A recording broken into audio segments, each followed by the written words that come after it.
Alright, I hope that was giving you some good revisions on your 7 weeks. We did that, we covered that like a month ago, so as I said, it's been a while. We practiced some of the module 5 and 6 questions more mainly too. But we still need to move on as the term 1 is about to finish. We finish in the term 1 in 2 weeks, week 9. So end of March is basically like end of term 1. And we need to finish all the module 8 before you start in the trial preparations and also like exam and assessment preparation as well too. Once we finish module 7, we will have a chance to come back to like module 5, 6, and the 7. Basically like doing some questions related to your assessment coming up too. I'm not 100% sure about what assessment you would get next time. It could be a depth study, it could be a report, it could be research, if that's related to module 6 or the module 7 too. Sometimes the question can be like giving you, ask you to research a task from the module 7, and for example, Colin Food, they asked the student to research 1 infectious diseases and write a report about it. And that was fairly early term.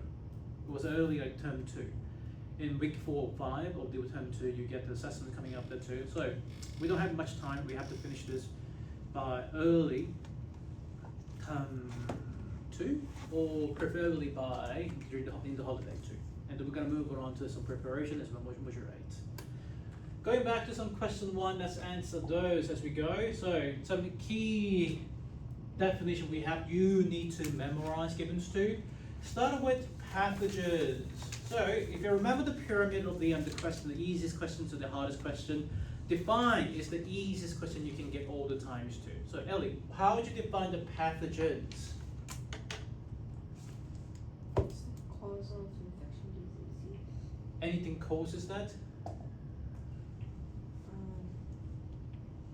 biological agent. Oh, we can, very fancy. Can we just say on organism? Or like all the agent, I don't mind, yeah. Agent that causes the disease. Let's be specific here, in a host organism. Any type of that too. B, then infectious disease. Daniel, how do you define infectious disease with the key words we have to use? A disease which is capable of infecting other host organisms. Yeah, infecting, can we use different words like, this first one, this is caused by a pathogen. Is the infected one, in the one like terminology we can determine like the infectious disease from the non-infectious disease coming out to. 2, yes, it's more about it can be transmitted. Please remember these terms. Transmission is a key term we're using in the infectious disease a lot of times, from one organism to another. Is an infectious disease given. See, look, what about the virulence? I don't know. Okay, if you didn't know, write it down. This is known as the ability of a pathogen to cause disease. Now, key term is the ability, how infectious those pathogens are. Okay, so think about like a difference between the viruses or the bacteria. Those are completely different like a pathogens, but one is more infectious. So it's basically a measurement of the relative measurements of the degree of the infectiousness, how infectious that is given to due to what reason. Now, this is now become more like a trendy questions nowadays. This violence can be combined with the, as we learned in module 3, adaptations, and the natural selection of food too. That how those pathogens get adapted to the given like different environments too, how they evolve into that according to our theory of the evolutions. Therefore, how they evolve to increase the ability of the to cause the infectious disease given to.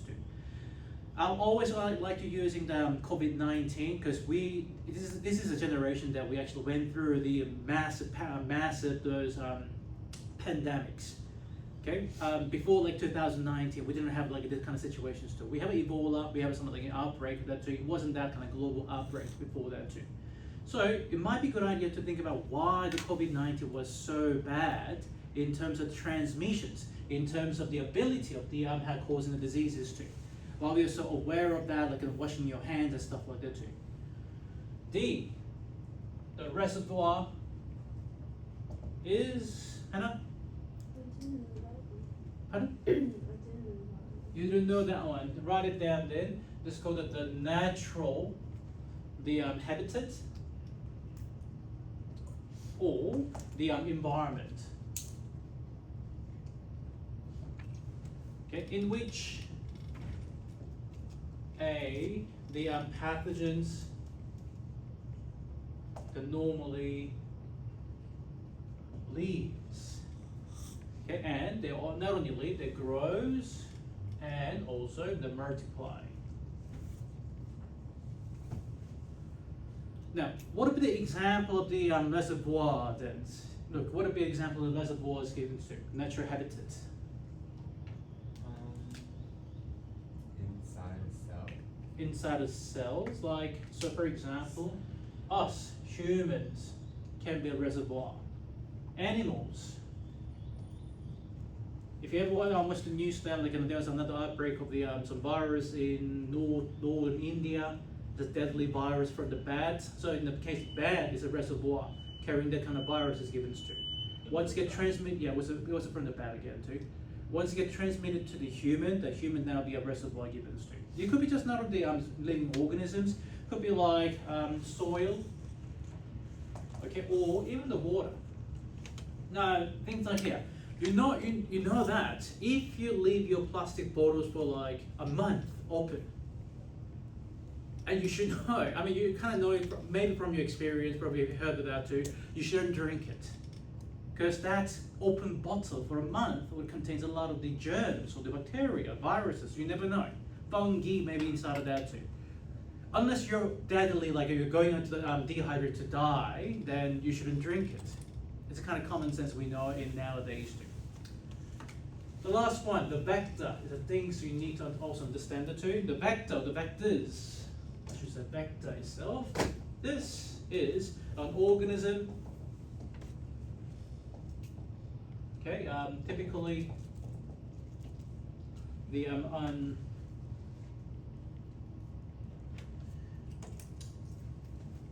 mosquitoes and ticks, so typically we call it an arthropod, which is like the mosquitoes or ticks.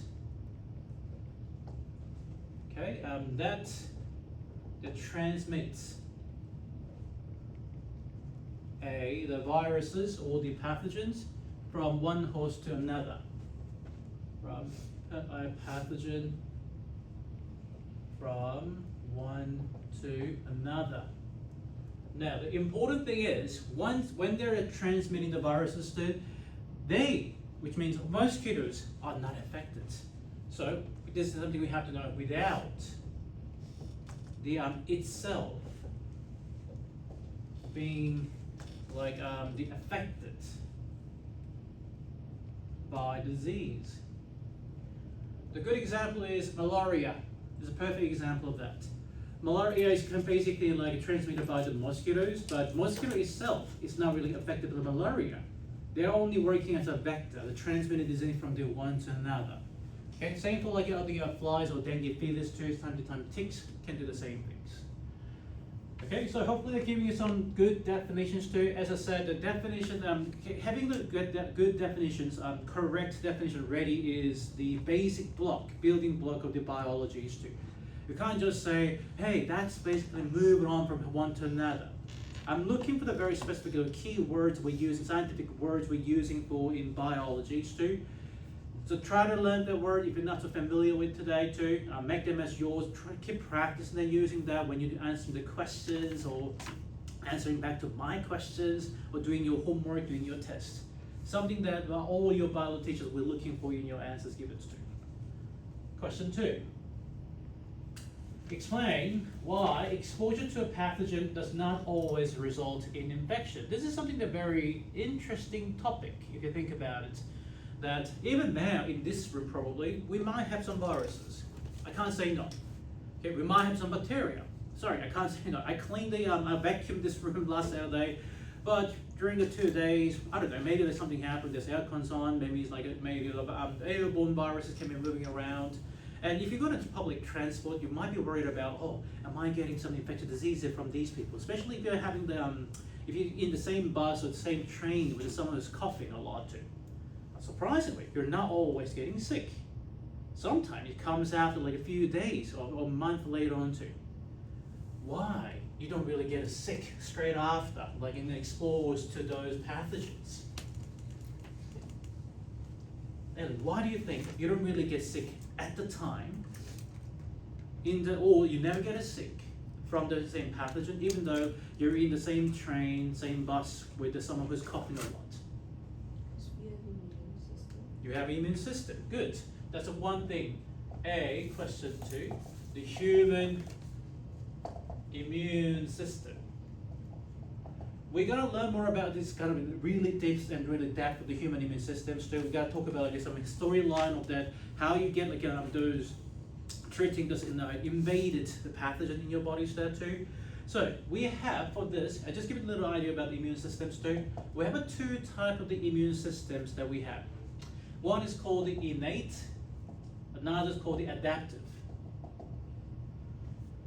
Innate, also known as the first or second line of the defense there too. For example, skins, your mucus, okay, your phagocyte in your blood lines there too. They are known to be innate. So they are not really non-selective. They block everything too. Just like you can think about the wall that we have. They block everything, regardless of what type of whether that's a good or bad, they're not really concerned. They just block everything too. Why do we have a mucus in your eyes, nose, and mouth? Think about it here. Why do we have a liquid in your eyes or nose or even for your mouth? Those are the entrance of the pathogens easily too. If you eat something with a dirty hand, it goes in the mouth. But the mucus, there's saliva, this isn't the liquids, kind of blocking those entrance of that too. We also have the stomach acid that can kill those pathogens coming invade into your digestive systems too. What about your respiratory system? This is why we have hairs in your nose. We have a mucus builder at the back to capture those. But do they care about whether on the type of the viruses or type of the bacteria? No, that's known as the innate immune system given to. Now, adaptive immune system is more like selective. Don't worry about this for now. We're going to talk a lot details then in probably like a few weeks later on too. But if you haven't heard about the killer T cell, B cells, or immune systems of like your antigens or antibodies that build it up to. Think about why we're having all the vitamins in every mornings too, having like the probiotics we have every mornings too. We might heard about, oh, we're gonna build our immune systems too. They might be working on to those selective system there. And this is the main causes there why we get the vaccination as well too. Okay, that's one. B. Not only those, maybe the amount of the pathogens that you get exposed is not enough to make you feel infected. So that's known as the dose of the pathogen. Okay, this means that the number of, you may say that the number of the pathogens, okay, entering the body, okay, may be too slow to establish the infection. That could be unlucky, by the way, too. Unless like someone sneezes and they're coughing on your face. Okay, that things happen. This is why we never ask like don't cough on someone's faces too. Always cover that goes downward to figure it like unless you want to make something to make you feel sick. Don't ever do that. But in general, this is probably one of the reasons why you don't really get sick, even though you're in the same bus and train with this person getting infected too. Now, C, even though a person gets infected too, as we talked about before too, the virulence of the pathogens is also another factor we can consider here. Or, in other words, the mode of the entry. So, in time to time, the pathogen would have the really low virulence. Remember, virulence is the ability, relative ability to get infecting someone. Maybe it's not so mobile. Maybe it's not so like it's powerful to invade it into your bodies too. And in terms of the mode of entry too, it might be entered to not into your eyes or ears, maybe go to your hair, to your skins, to your fingernails, then you can get the fingernails too, which can be a little more blocked, can protect you from that too. Maybe like, but if you're like, this is why, one of the reasons why you need to wash your hand. Underneath the fingernails or the fingers there too, you might have the pathogen living inside there too. They're not strong enough to break through your fingernails, but they'll still leave on the surface of that. So if you don't wash your hand, just grab something to eat and put it in your mouth, picking your nose, picking your eyes, that means the pathogen directly goes into your bodies too, through the mode of entry. Okay, the personal hygiene is something very important given this too. 3 possible causes of that why we don't get sick straight after we get exposed to the pathogens yet. Any questions for the question 2? Guys, what I said about module 7 is it's much more interesting than module 5 and 6 because we're not going to talk lots of those microbiologies. It's more about the human biology as well as the immune systems given too, which means you may need to consider about how us in our everyday life get those resistant to the infectious diseases, how to evolve the immune system given too. So try to relate to yourself, to your own story, to thinking about the immune system and all the infectious diseases too. COVID-19 always the best example to use all the times. All right, question 3. Bit of summary of everything's given to. So we have given bacteria, fungi, protozoa, oomocyte, viruses and pyrons too. If you remember those given, started with the cellular or non-cellular givens too. Bacteria is the cellular, fungi is cellular. Okay, and remember, in terms of that, let's write it down and more in here. So I like to like cellular, but can you write it down as a prokaryote? I hope you remember like the difference between eukaryote and prokaryotes that we learned in module, I think it's module 1 and module 2 of the 11s too. You even have a lot of questions at yearly exams, and that's the reason for that. It's coming back into like, if you do understand the difference between the two in terms of the genetic structures, they're using plasmid or DNAs and chromosomes given to, you might know what the mode of infections, how they end up infecting your bodies too. Fungi is cellular and is known as eukaryotes. Protozoa is a cellular again too. It's also be a eukaryote. The oomocyte is the same, the cellular. It's very similar to those of fungi, so eukaryotes. Now viruses is known as the non-cellular at all too. Same for the prion is a non-cellular. If you remember those mad cow disease or the mad dog disease, it's caused by the prions, which is the folded proteins that we have discussed in the classroom a month ago. Jeez, it's been a month now. Okay, so key characteristics of that too. This is known as the unicellular, as you know of that too. And maybe you can just go for all those key characteristics of the bacteria, the prokaryotes. What would be the key characteristics of the bacteria, which is the prokaryotes, Daniel? It reproduces via binary fission. Yes, reproduces by binary fission, which is the asexual reproductions too. One more. One more? Now, this is the things that we can differentiate eukaryotes to prokaryotes. They don't have a nucleus. No, they don't have membrane bound Yes. organelles. Yes. So remember that no membrane bounded organelle. Sorry, out of space. I just write it down here like this too. For example, nucleus. Prokaryote doesn't have the nucleus. Instead, they have the kind of ring shape of the plasmid. If you study for your module 6 of all those transgenic all the organisms too, we use bacteria for the reason. Okay? You have a really simple DNA structure called the plasmid, and so it's relatively easy to control them, the cut and paste of that too. Example of that, the TB or the tuberculosis is a good example of this. There are many other examples of bacteria due to the bacteria. I just give you one for now. Good. Fungi is the or fungi, like American and British too. There's a unicellular, it could be both uni or the multi, depends on the fungi type. We have that too. It has the cell wall of they call the chitin. That's given too. And how do they reproduce, Luke? How would fungi reproduce?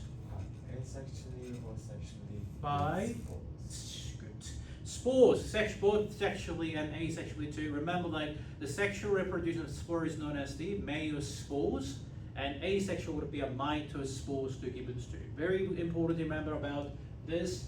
Always like we out is a 50% chance to get the fungi reproductions a lot in mature 5. Example of that is tinea or ringworms that we can have. Tinea, which is then growth in your tip of your feet, or your fingers. Protozoa is a good example of the cellular eukaryotes too. It is still be a unicellular. Okay, but unlike the previous one, it has no cell wall. And many are motile, some from the sites and heterophobic. So a good example of protozoa, malaria. Malaria is an example of protozoa given to. Oomocyte is more like a, it's known as filamentous.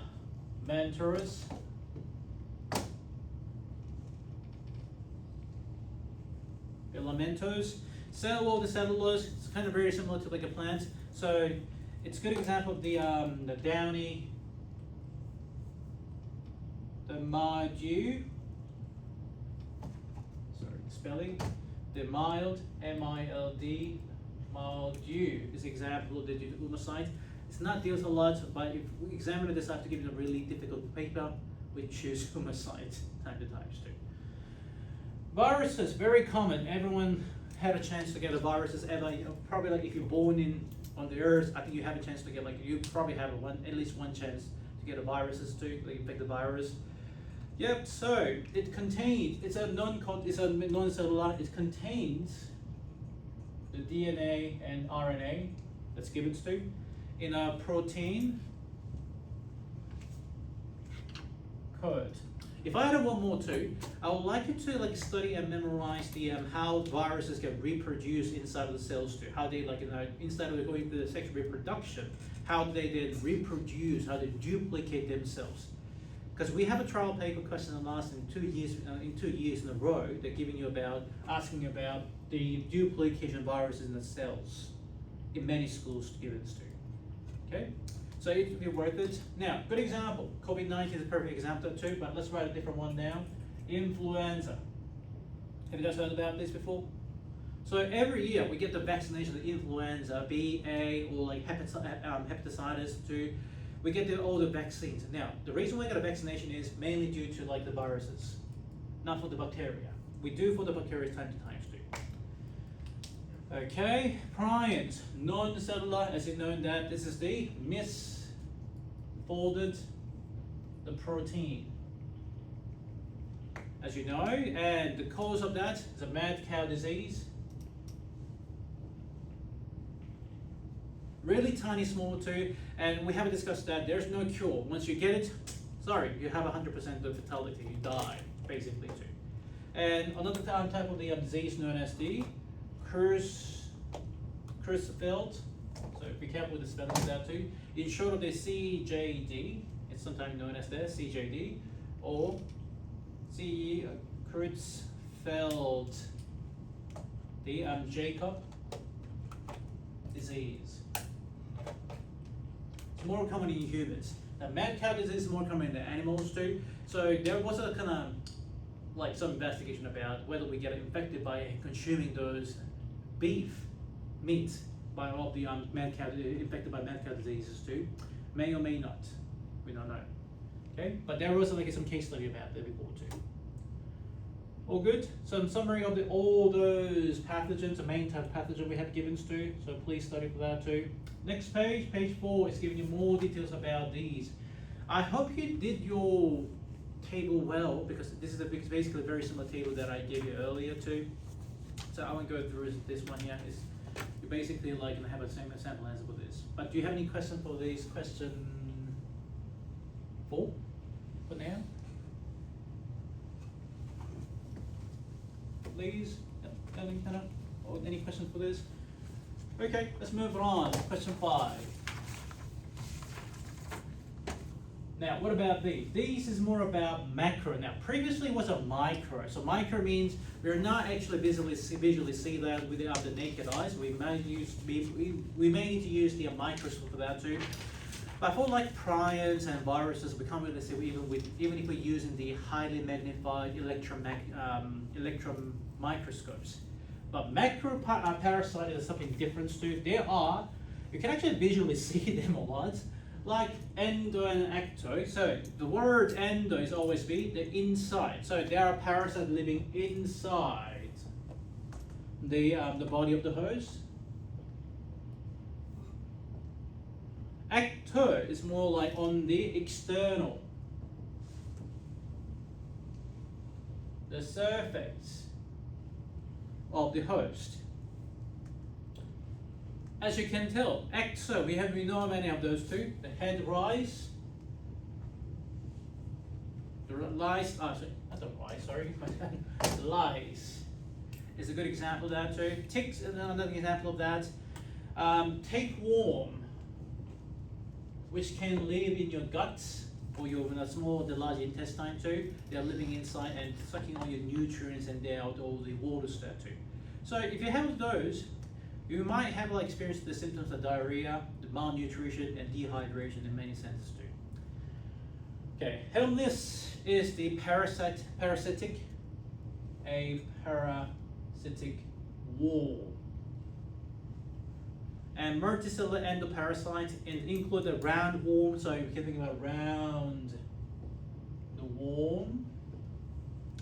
Okay, or it could be like tapeworms and flukes. The tapeworm in the endoparasite is a part of the Helminth in gibbons too.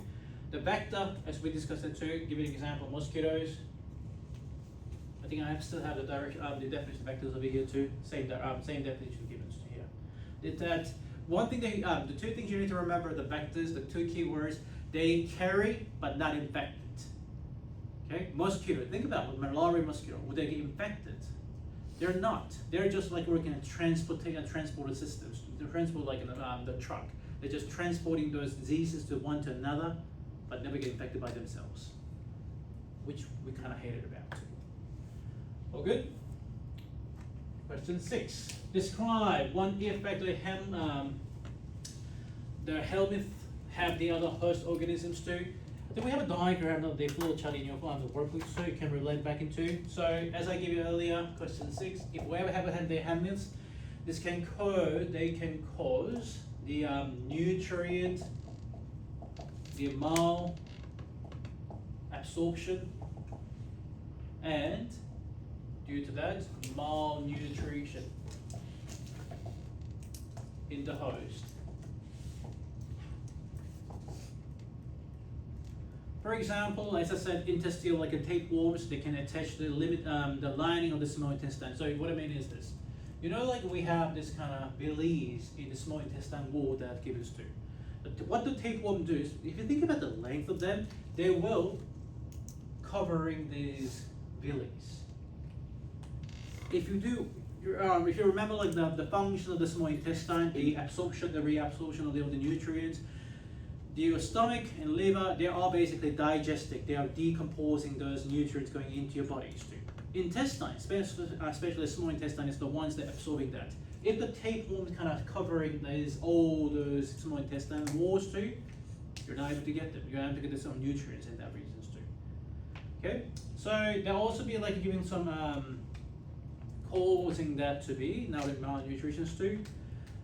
They are basically like making the lack of the essential, the vitamins, okay, and the minerals. They're leading to the symptoms such as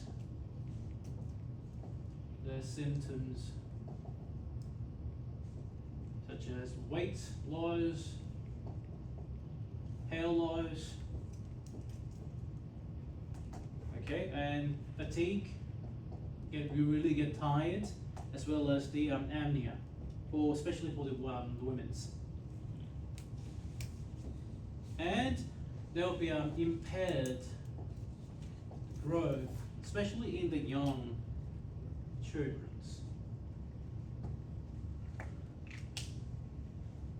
Amnia and impaired growth. The last year when I talked about this, Henley's last year, and some girls were so happy, oh, I should get that for my diet. So I don't need to eat anything too, but no, it's actually much more painful if you think about it. You have a worms in your gut, and it's not just ended up like, okay, they just now just ended up taking your nutrients back, out. They started like digging, like and eating your body as well 2 times. So, it won't be that pretty, forget it. 7. The viral replication cycles, so that's pretty much what I talked about earlier too. So attachment, penetration, uncoating, biosynthesis, maturation, or release, the given too. Please memorize it. I recommend you to memorize these, the replication cycle, the viruses too. Attachments, now going into some of the key events, stage 1, the virus binds the specific receptor. You know what? Actually, give us some full details about this notes because you might need to memorize all the givens too.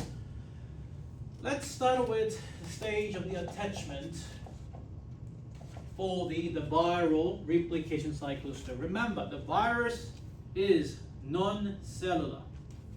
They do not reproduce. Unlike the bacteria, unlike the fungi, which can reproduce by themselves, whether that be sexual or asexuals. Viruses are the ones that we never say reproduce. Instead, we say they are replicate. There's a key difference between reproduce and replicate. Replicate simply means that they are copying and paste the same gene, same like RNA and DNA, all that a lot of times too.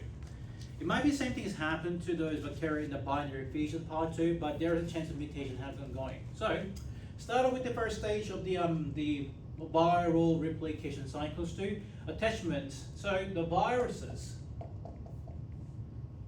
that binds to the very specific receptor, the proteins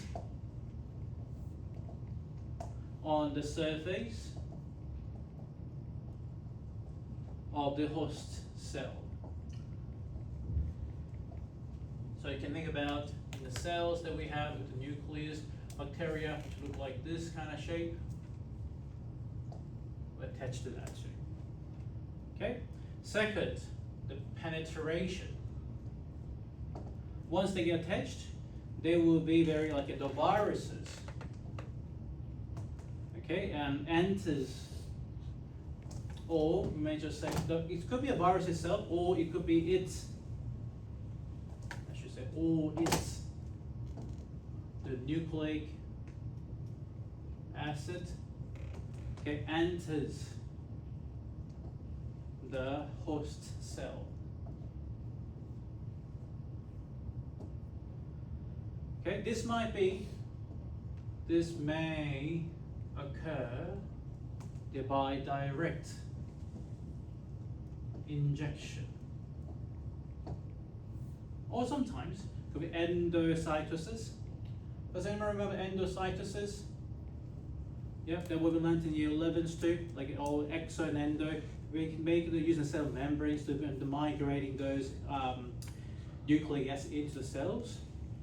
Or it's also known as the membrane fusions. This is a scary thing. That they don't really ended up with it injecting it. They can just bound and it just opens up the cell membrane of the cells and making them as one of yours too. So in other words, the virus will be the cell will be the virus itself there too. All good? Then next part is uncoating. What happens in uncoating, Daniel? The viral capsid is removed and genetic material of the virus is released from the host. Very good. The viral, the capsid, the capsid is removed or degraded. Capsid is basically the capsule of this virus itself there too. They get degraded, and what they do is they're releasing now the viral nucleic, the acid. Nucleic acid could be DNA or could be RNA substitute. Remember they have two different functions into where? The host cell's cytoplasm. Yep. Okay, so the uncoating injects nucleic acid into the cytoplasm. But where does penetration? It's basically here. They attach, they insert, penetrating the contents they have in the virus's bodies too. Uncoating is once they get it into cytoplasm, they unpacking or uncoating inside. Okay, so that they're getting ready to invade, taking the whole cells in the cytoplasm too. And there is the biosynthesis happening. Do you see the difference between the penetration to the uncoating? So you may understand that as this is kind of delivery man going into your doorstep. Okay, they enters in your body, in your home. If that's kind of really heavy parcels there too, they unpacking. Okay, and then there will be a biosynthesis. Basically, that it depends on what they have. They start flying away from that the box they carry that too. So this is basically the process of that knowing that the host cells. Please remember that this is a very important part of the viruses too. The host cells, the machinery.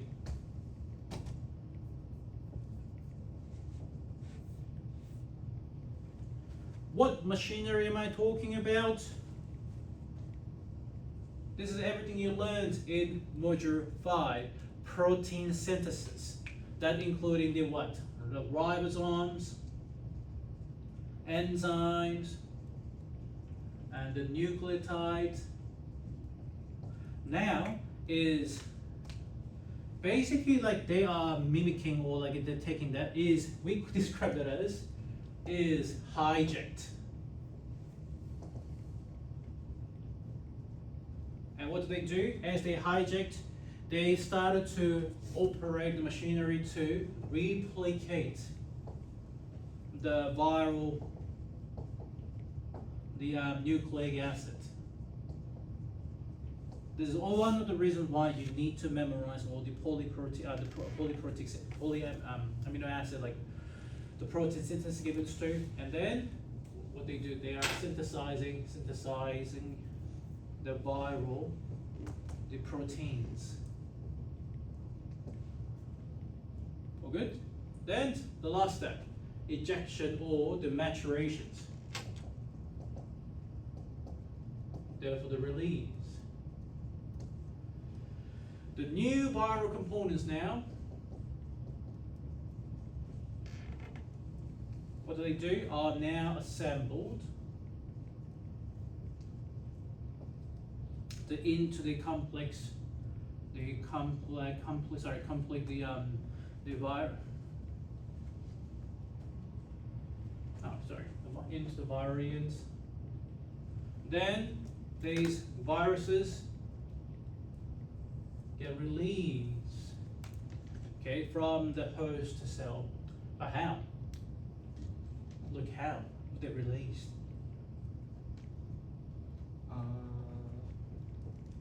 They just burst open. Which is called the lysis. Good. Bursting of the cell. Or then one more. They either burst, they either crack the whole cell, or they are doing the budding. Budding is what? They're not really cracking the cell, they're coming budded out, like a plant or the root of plant, the budding existing through the membrane and acquiring the envelopes too. So they get delivered out of this by buddings too. Okay? That's the steps of the viral replication cycles given too. Question 8, name the 3 diseases caused by the viruses too. Oh, can name any infectious diseases like influenza that I gave you earlier. If you would like to use COVID-19, yep, I don't mind. You can use that too. Measles, or if you haven't learned from the PHPE, HIV, sex or STI, sexually transmitted infectious diseases. Okay, those are part of those viruses given as well too. Chickenpox, HIV/AIDS, Ebola, rabies, dengue fevers, hepatitis, BC, chickenpox, smallpox, HPV, Zika virus, you name it. There are lots of the infectious diseases caused of the virus. 9. Define the prime and describe how they cause disease in the nervous systems too. So just do your research too, guys. You need to finish to complete that, all the revision questions by tomorrow. Who has exam tomorrow or the day after? This week? By next week. Okay. Do that in your weekend, please. All good? 10. Just skip the question 9. 10. Chain of infections too. All right. Let's take a few minutes break and then coming back with this question 10. And we will start touching a little bit of the cautious and partial postulate as well too. But I hope they're giving you some revision of what we have started. It's not that bad, to be honest. It's not that complicated. There's not much steps to remember too, but you need to study consistently. All right, take a break. To fully understand the cautious postulate and postulate experiments, it's very important. Like, it's not really part of the syllabus too, but it's good to know why we had to develop theories from the previous one to get the better ideas there. So, to effectively comparing these spontaneous germ theory, I will construct in a table. Kind of giving you tables too, so you can copy this one down. Spontaneous, the generations too. I can't remember we did a very similar one too, but still, practice. Starting with the origin that's given. Now, spontaneous generation, which is used to be like believed theories, like in many, like in middle age of the century, middle age of the Europe as well too. They believe that living organism arise the spontaneous or spontaneously, like from the non-living, the matter. Whereas the germ theory, which we are believing now, we believe that the microorganism that come from the pre-existing, the microorganisms.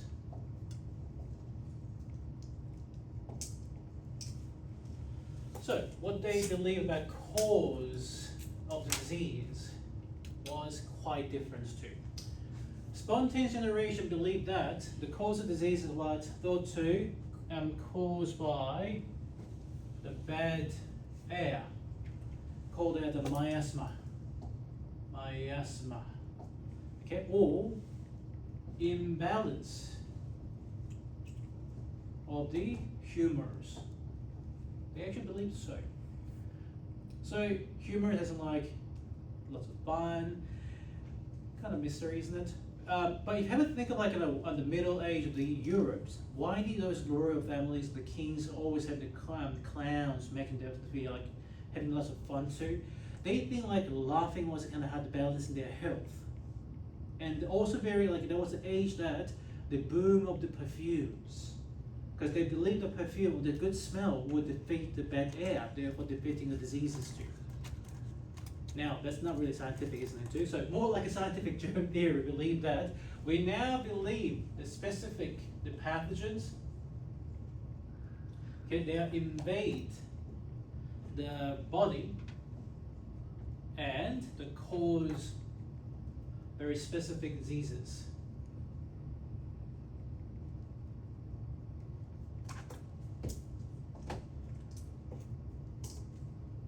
So, who supported the scientific support?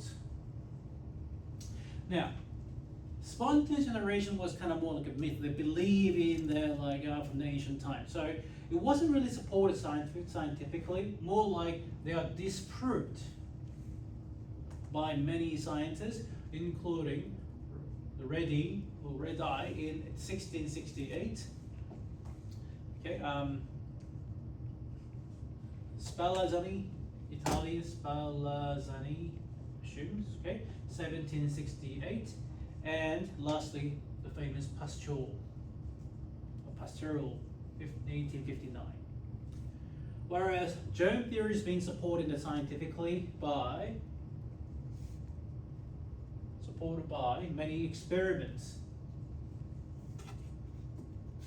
of the as you know, Pasteur, Koch,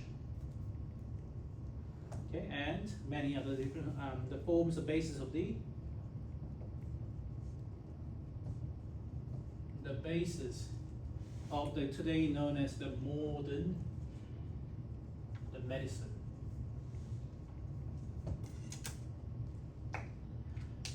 So currently, what do we accept? What do we reject? We're accepting the germ theory. As you know, that we started learning about pathogens today too, and we're rejecting the spontaneous generations too.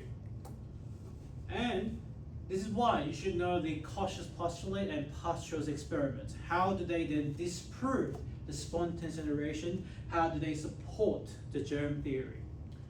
Let's start out with the Koch's the postulate given to. It's all given here, basically. Postulate 1, 2, 3, and 4. The answer's being given at the top both.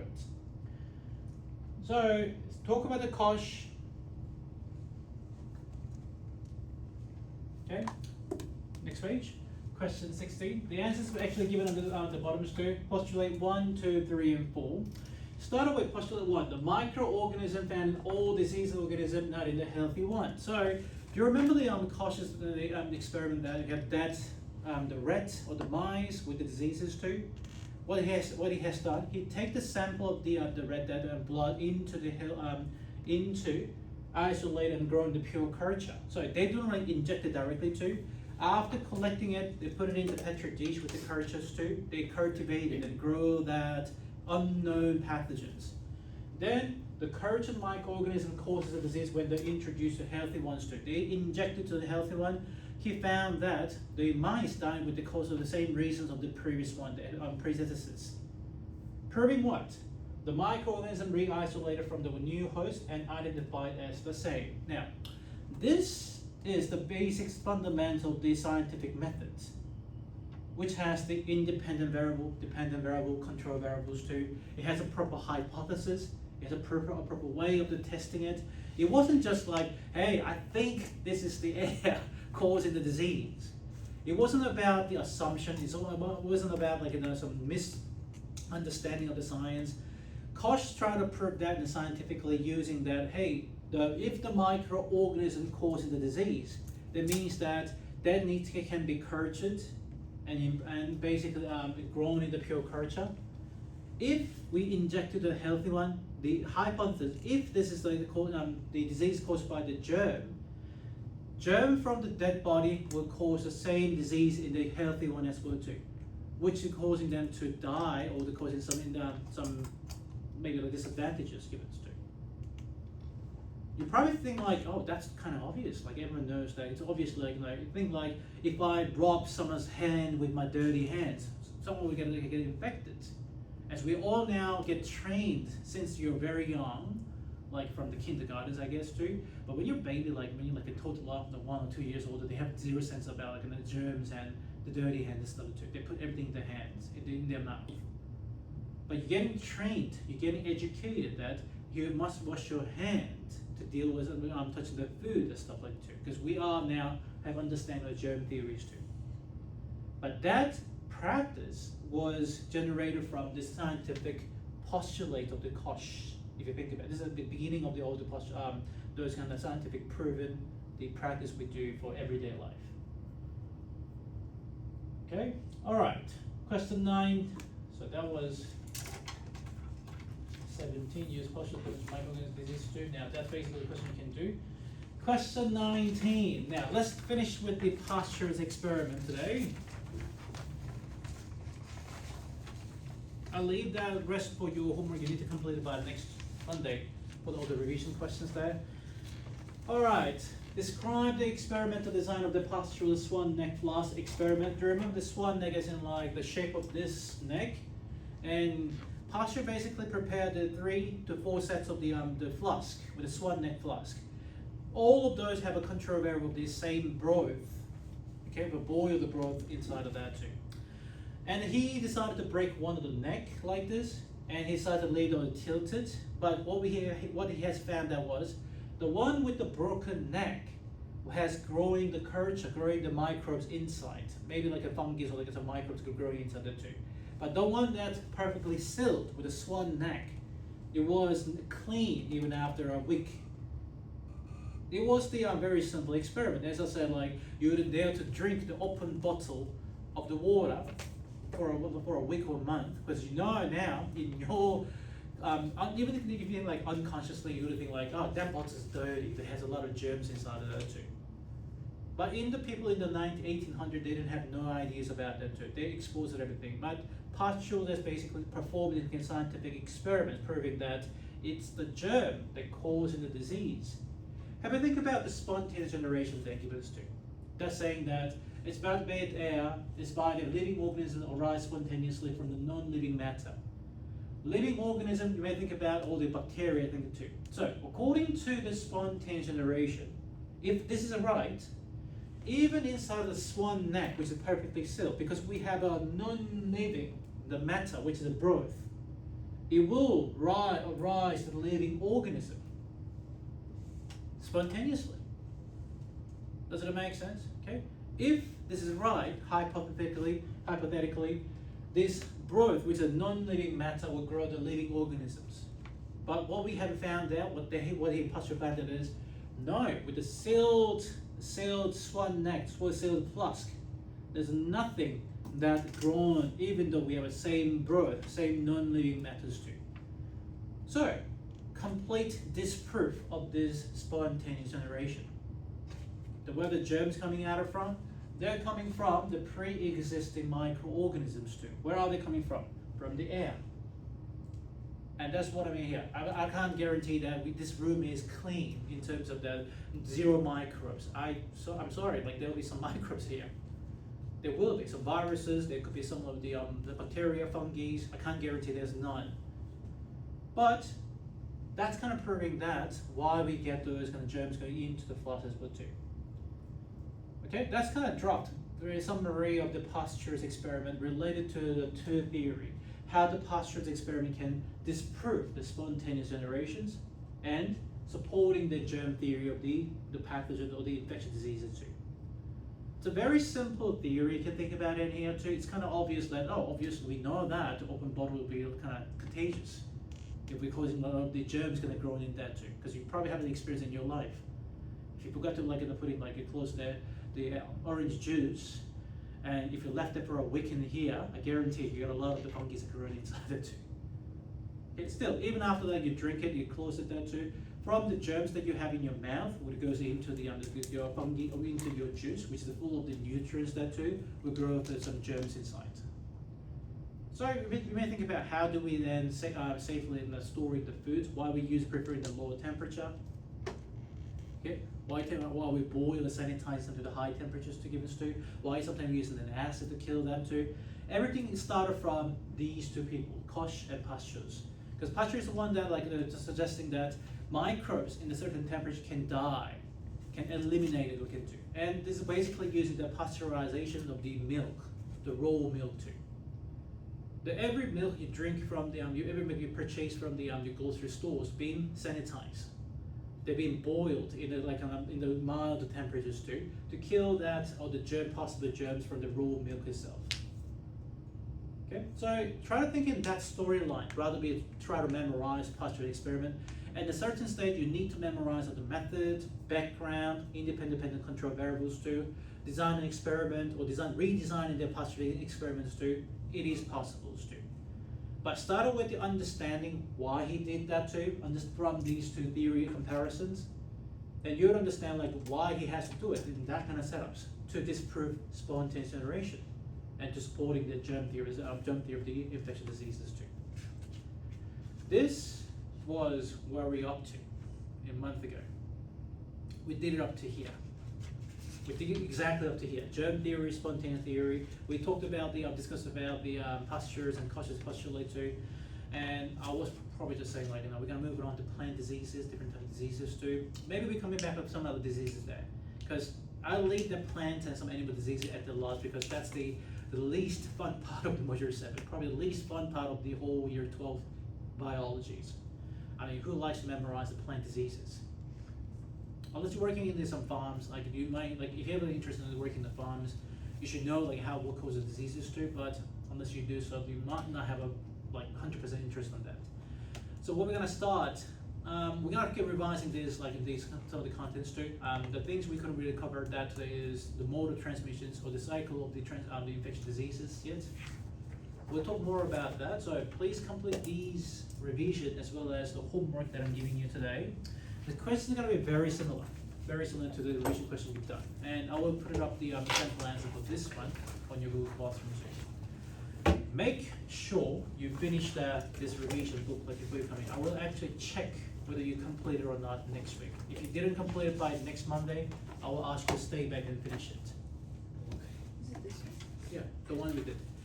We finished most like half of those. So to be honest, it takes about 1 hour to complete the whole thing too. But do your homework. This is very useful resources you can take. This revision booklet is really useful to summarize all the chapter 1 and chapter 2. To be honest, how can I use it? You can just look at that now before you have the module 7 exam. Yeah, I try to give you like questions like in exams too. I try to give you like answers like exams as well too. This is why I give the marks for each of the questions too. It wasn't just a question and the answer correct. So you know how like this is chapters Yep. and now school has like inquiry questions? Yeah, Is same inquiry- thing. So this chapter 1 is